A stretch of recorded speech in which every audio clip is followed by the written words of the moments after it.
graça e paz do Senhor Jesus seja com todos nós. Uma ótima quarta-feira para todos.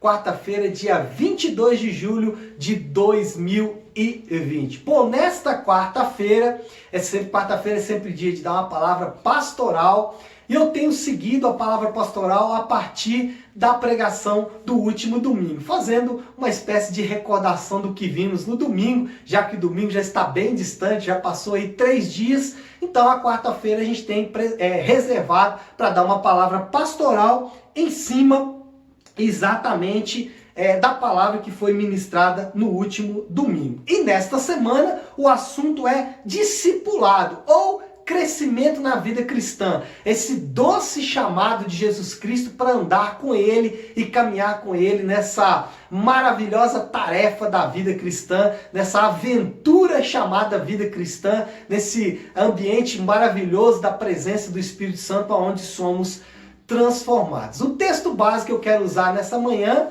é o que está em Marcos, claro, que é o que nós estamos expondo. Eu quero ler 2 versículos. Primeiro, Atos 8:34, que diz assim: então, convocando a multidão e juntamente os seus discípulos, disse: se alguém quer vir após mim, a si mesmo se negue, tome a sua cruz e siga-me. E o outro versículo é o versículo 2 do capítulo 9 e o versículo 5 do mesmo capítulo 9. Versículo 2 diz assim: 6 dias depois, tomou Jesus consigo a Pedro, Tiago e João e os levou a sós à parte a um alto monte. Foi transfigurado diante deles, foi revestido de glória. E o versículo 5 diz assim: então Pedro, tomando a palavra, disse: mestre, bom estarmos aqui e que façamos 3 tendas. Uma será tua, outra para Moisés e outra para Elias. 3 textos aparentemente completamente antagônicos. Um convite para morrer na cruz. Outros falando sobre a glória da transfiguração. Como o convite para a cruz, para a morte e a glória da transfiguração se encaixam no nosso discipulado e na nossa vida cristã. Primeiro, Jesus chama os seus discípulos para a cruz e para a ressurreição. Então, o chamado para andar com Jesus não é só um chamado para a cruz, não é só um chamado para morrer, mas é um chamado para morrer, mas também para reviver. É a experiência da morte e da ressurreição. É a experiência de deixar algumas coisas da vida para trás e assumir novas realidades.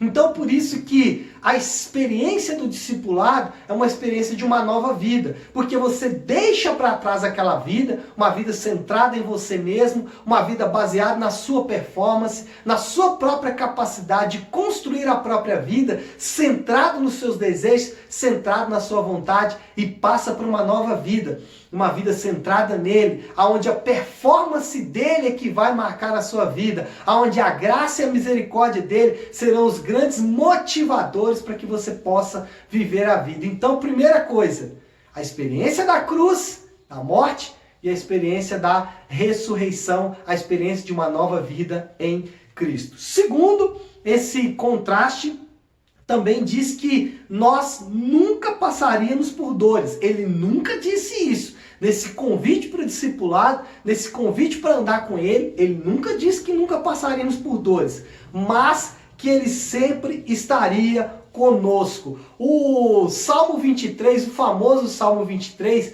tem um versículo lá que é fantástico. Ele fala assim: mesmo que eu ande pelo vale da sombra da morte, não temerei mal algum, porque tu estás comigo. Olha só que interessante. Ele não diz assim: eu não temerei o vale, porque o Senhor vai me tirar do vale. Não. Ele fala que estará comigo no vale. O vale está lá, a morte está lá, a dor está lá, o sofrimento está lá. Mas Ele está comigo. Ele passa comigo as dores. O grande triunfo do discipulado não é que Deus vai nos livrar das dores, não. É que Ele vai estar conosco no meio das dores, vai estar conosco no meio das tribulações. Então, se você está enfrentando dias difíceis, fique em paz. Você tem um companheiro nessa jornada, que é o próprio Senhor Jesus Cristo. E em terceiro lugar, o discipulado tem como objetivo nos fazer melhores. Por que Deus nos chama para o discipulado? Porque Ele precisa?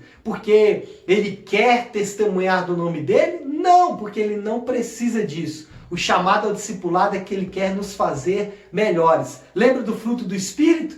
9 características desse fruto, eu vou só relembrar aqui: amor, alegria, paz, bondade, domínio próprio, paciência, amabilidade, fidelidade, mansidão.